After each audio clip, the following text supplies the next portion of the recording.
नमस्कार, आप देख रहे हैं नेशन सिटी लाइव। मैं हूं सुधेंदु रमन। देखिए जिस तरह से जदयू की जो है अंदरूनी कलह जो है सतह पर आ गई है, जिस तरह से हालिया दिनों में देखा गया है कि अशोक चौधरी और जदयू के जो राष्ट्रीय अध्यक्ष हैं राजीव रंजन उर्फ ललन सिंह, उनके बीच में जो संवाद हुआ, जिस तरह से नीतीश कुमार के सामने में जो झगड़ा हुआ, और साथ ही साथ कल जो एमएलसी हैं रणवीर नंदन, उन्होंने कल इस्तीफ़ा दे दिया। हालांकि बाद में जो पार्टी है उन्हें निष्कासित करती है। वो इसी मुद्दे पर आज हमारे साथ बात करने के लिए बीएसपी के विधायक हैं हरिभूषण ठाकुर बचौल जी। सर, जिस तरह से जो जदयू में अभी मामला चल रहा है, क्या लग रहा है कि अब जदयू टूटने के कगार पर है या किसी? देखिए, जदयू अपने नीति, सिद्धांत, उद्देश्य से भटक चुकी है और बिहार में सत्ता संघर्ष में वर्चस्व की लड़ाई वहाँ छिड़ गई है। आप अशोक जी मंत्री और ललन बाबू राष्ट्रीय अध्यक्ष, यह उन दोनों बीच की लड़ाई नहीं है। ये लड़ाई है नीतीश कुमार जी और ललन सिंह जी के बीच की लड़ाई है। ये चाहते हैं कि कौन किसका वर्चस्व रहे जदयू पर। अब वो लड़ाई शुरू हो गई है। तो जब कोई संगठन अपने मूल उद्देश्य से भटकता है और ख़ास करके सत्ता के चरण वंदन में लग जाता है, तो यही हश्र होता है। कुछ दिनों में आप देखेंगे कि अभी रणवीर नंदन जी ने, आप बिहार के राजनीतिक वातावरण को देखेंगे तो सबसे ज़्यादा पार्टी छोड़ने वाला अगर कोई दल है जिससे लोग भाग रहे हैं तो वह है जदयू। जदयू अब डूबता हुआ जहाज है। तो आने वाले दिनों में आप देखेंगे कि जदयू नाम का कोई चीज़, कोई राजनीतिक पार्टी बिहार में नहीं मिलेगी।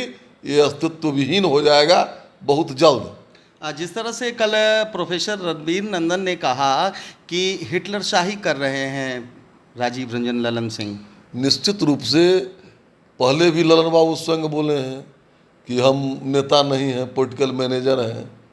और ललन बाबू देखिए कि उनको 11 बजे पहले प्रचारित हुआ कि वो पार्टी से इस्तीफा दिए हैं रणवीर नंदन जी।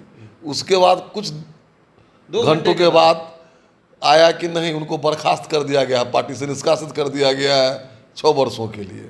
तो ये कितना हास्यास्पद है। लेकिन आरोप उन पर यह भी लगाया गया है कि बीजेपी से उनकी निकटता चल रही है। जिस तरह से हालिया दिनों में जो नीतीश कुमार और प्रधानमंत्री नरेंद्र मोदी जो रात्रि भोज में G20 के रात्रि भोज में मिले थे, उस पर लेकर ये कयास उन्होंने लिखा था कि देखिए, बीजेपी की निकटता से अगर लोगों को निकाल रहे हैं तब तो मैं कहूँगा कि आत्महत्या कर लें।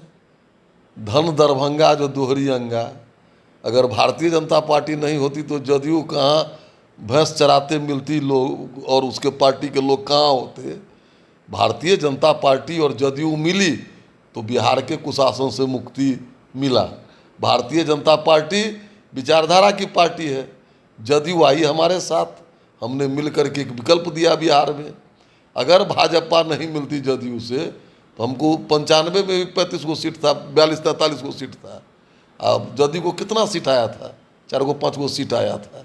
तो जदयू के लोग कुछ बोले, कुछ करें, कुछ हो, लेकिन इसका अब कोई असर नहीं है। आने वाले दिनों में आप देखिएगा कि 24 में भी चुनाव है, 25 में भी चुनाव है, जदयू नाम की चिड़िया बिहार में नहीं मिलेगी। अच्छा, जिस तरह से कल सचिवालय गए मुख्यमंत्री नीतीश कुमार और वहां जाकर अशोक चौधरी के कक्ष में लंबी बातचीत हुई है उनकी। देखिए, नीतीश कुमार जी की जो छवि थी एक विकास करने वाले नेता के रूप में, एक ईमानदार नेता के रूप में, सब धूल धूसरित हो गया।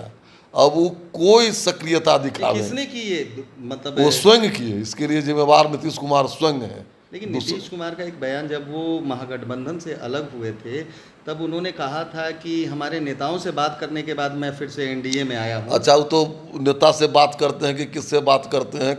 एनडीए में देखिए, सत्ता का लोभ उनको इतना जकड़ लिया है ना। जब तक वो बिहार के 13 करोड़ जनता की सोचते थे वो ठीक थे। उसके बाद अब केवल सत्ता और सत्ता का मलाई खाने में जब लग गए और उनको अगल बगल के लोग भी लगा दिए, तब से नीतीश कुमार जी अब कोई एक्सरसाइज कर लें, कहीं जाएं, है दम तो बेस बदल के किसी ब्लॉक में जाए ना, जाकर के देखें ना जो अनुमंडल में क्या हो रहा है, जाकर के देखें ना जो राशन वितरण कैसे हो रहा है, गरीब पेंशन के लिए किस तरह त्राई त्राई कर रहा है, जाति प्रमाण पत्र, आय प्रमाण पत्र, जो साधारण चीज़ है, किसानों का दाखिल खारिज, और फिर खाद वितरण होगा। अभी सीजन है, यूरिया की मांग बढ़ी है, देखिए जी कैसे हाहाकार मचा हुआ है।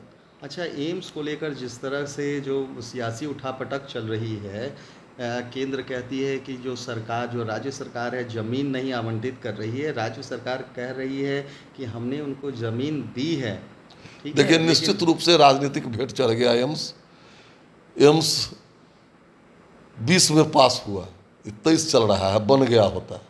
सरकार जमीन दी थी पहले, लेकिन उस पर 35 करोड़ रुपया भी क्यों खर्च करवा दी? ये लोग कहते हैं जो प्रधानमंत्री झूठ बोले, क्या ये सही नहीं है कि दरभंगा एम्स का डायरेक्टर भी है? क्या ये सही नहीं है कि उसका सचिवालय चल रहा है? क्या ये सही नहीं है कि 35 करोड़ की मिट्टी भी बढ़ा गई? क्या सही नहीं है कि अंग्रेज जमाने का करोड़ों का बिल्डिंग टूट गया? और फिर जब सरकार बदली तो भोला बाबू जो पूर्व विधायक हैं, संस्कृत शिक्षा बोर्ड के अध्यक्ष, वो कहे जब हम ले जाएंगे अशोक पेपर मिल में। उसके बाद शोभन में ज़मीन दे दी गई। कहीं हो, एम्स शोभन में बने चाहे DMCH में बने, एम्स बने, बस एक ही मांग है। हम लोग 2 अक्टूबर से धरना भी देने जा रहे हैं, 3 दिवसीय। दरभंगा के सांसद ने तो कहा है कि एम्स बनना चाहिए, चाहे शोभन में बने, चाहे दरभंगा में ही होना चाहिए। हम ही कह रहे हैं कि जहाँ हो एम्स बने, एक ही मांग है हम लोगों का, क्योंकि एम्स एक बहुत बड़ी चीज़ है। भारत के किसी भी राज्य में 2 एम्स नहीं है। नहीं, उत्तर बिहार में एम्स बनने से जो वो पूर्वोत्तर के भाग हैं और नेपाल से बंगाल, नेपाल, सबको लाभ होगा इससे। एम्स बनना चाहिए, इसके लिए हम लोग आंदोलनरत हैं। हम लोग किसी भी कीमत पर एम्स चाहते हैं, चाहे शोभन में बने, चाहे DMCH में बने एम्स। 2024 की कैसी तैयारी चल रही है? हम लोग तो 365 दिन की पार्टी हैं, दिन रात लगे हुए हैं, राष्ट्रवाद का अलग जगा रहे हैं, देश समाज राष्ट्र के लोगों को जगा रहे हैं। 24 में 40 में जब ये भारतीयता को जगाएंगे, भारतीय संस्कृति सभ्यता को जगाएंगे, तो सनातन तो मतलब भारत और हिंदुस्तानी दोनों रहेंगे आप? निश्चित है ये। तो ये थे भाजपा के विधायक हरिभूषण ठाकुर बचौल जी, जिन्होंने स्पष्ट कर दिया है कि जिस तरह से जो बिहार में राजनीतिक उठापटक चल रही है, जदयू के खेमे में ये वर्चस्व की लड़ाई को लेकर चल रही है, जहां जो जदयू के राष्ट्रीय अध्यक्ष हैं ललन सिंह खुद इस पद पर काबिज होना चाह रहे हैं, वहीं एम्स को लेकर उन्होंने साफ कह दिया है कि एम्स दरभंगा में ही बननी चाहिए। लोगों की आस्था जो है उससे जुड़ी हुई है। फिलहाल तमाम हमारी ऐसी खबरों को देखने के लिए आप देखते रहिए नेशन से।